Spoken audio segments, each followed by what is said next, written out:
Si Lord Rama, ang hari ng mga hari, 13 bahagi. Inisip ni Hanuman, kailangan kong makita ng mas malapitan si Ravana at ang kanyang mga hukbo. Kaya't nagsimula siyang magbunot ng mga puno at wasakin ang kagubatan. Pagkatapos ay umupo siya at naghintay. Hindi nagtagal, dumating ang libu-libong mandirigma, armado ng mga maso at pamalo.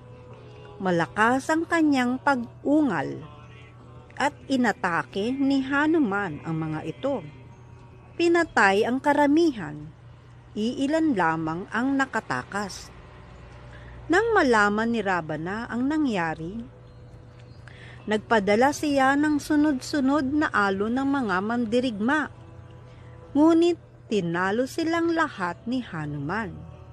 Sa huli, ipinadala ni Ravana ang kanyang panganay na anak na si Indrajit, ang pinaka-kinatatakutang mandirigma sa buong sansinukob noong panahong iyon.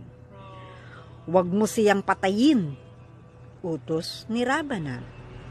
"Gamitin mo ang sandatang ibinigay sa iyo ni Brahma at hulihin mo siya. Dalhin mo siya sa akin ng buhay." Sa nalalapit na labanan, hinayaan ni Hanuman na talunin siya ni Indrajit dahil nais niyang makaharap si Ravana. Di nagtagal, tumayo na si Hanuman sa harapan ng mabagsik na demonyo. Nakagapos ng makakapal na mga lubid, umungal si Ravana. "Sino ang nilalang na ito? At sino ang nagpadala sa kanya?" "Ako si Hanuman," sugo ni Rama. "Inutusan akong hanapin si Sita. Palayain mo siya o wasakin mo ang iyong sarili at ang iyong kaharian. Sunugin ang kanyang buntot," utos ni Ravana. Binalot ng tela na binabad sa langis ang buntot ni Hanuman at sinindihan ito. Ngunit agad nakatakas si Hanuman at pinadikot ang kanyang buntot sa isang apoy na bilog. Tumalon siya sa mga bubong at sinilaban ng mga ito.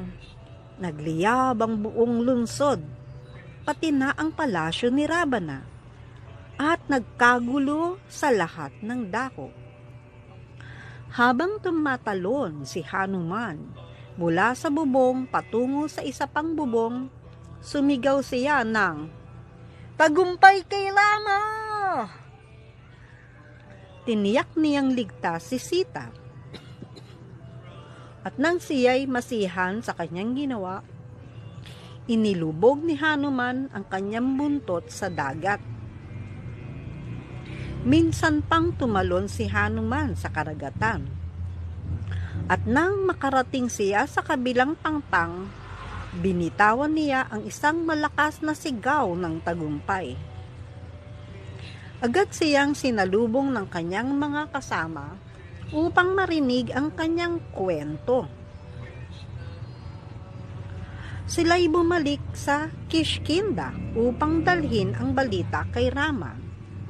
Di nagtagal, si Hanuman at ang kanyang mga kasama ay nagtipon sa paanan ng hari ng mga unggoy na si Sugriva. Nang marinig ni Sugriva ang balita mula kay Hanuman, iniunat at ikinurba niya ang kanyang buntot sa tuwa. Dumating sina Rama at Lakshmana at dinala si Hanuman sa kanyang yungib kung saan masinsinang tinanong siya ni Rama tungkol kay Sita. Inilabas ni Hanuman ang hiyas na ibinigay sa kanya ni Sita. Nang ibinigay ito kay Rama, idiniin niya ito sa kanyang puso. May luha sa kanyang mata.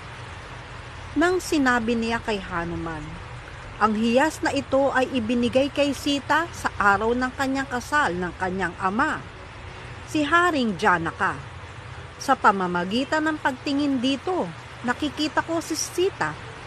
Pakiusap, sabihin mo sa akin ng paulit-ulit ang lahat ng sinabi ni Sita sa iyo. Matapat na inulit ni Hanuman ang lahat ng sinabi ni Sita, kabilang na ang kanyang alaala ng panahong ipininta ni Rama ang kanyang mukha, at ang huling pakiusap ni Sita na huwag mag-aksaya ng kahit isang sandali, sapagkat hindi siya magtatagal pa. Inalok kong dalhin siya pabalik sa iyo sa aking likod, ngunit gusto niyang ikaw mismo ang pumunta at talunin si Ravana. Pagkatapos ay ibalik siya sa Ayodhya ng may karangalan. Hanuman, hindi kita mababayaran. Wala akong ibang maibibigay sa iyo kundi ang yakap na ito. Sa mga salitang ito, niyakap ni Rama si Hanuman. Ngayon na alam ko na kung nasaan si Sita, ayoko nang magpatumpik-tumpik pa. Dalhin mo ako sa kanya. Sundan natin ang susunod na kabanata sa kwentong ito. Haribol!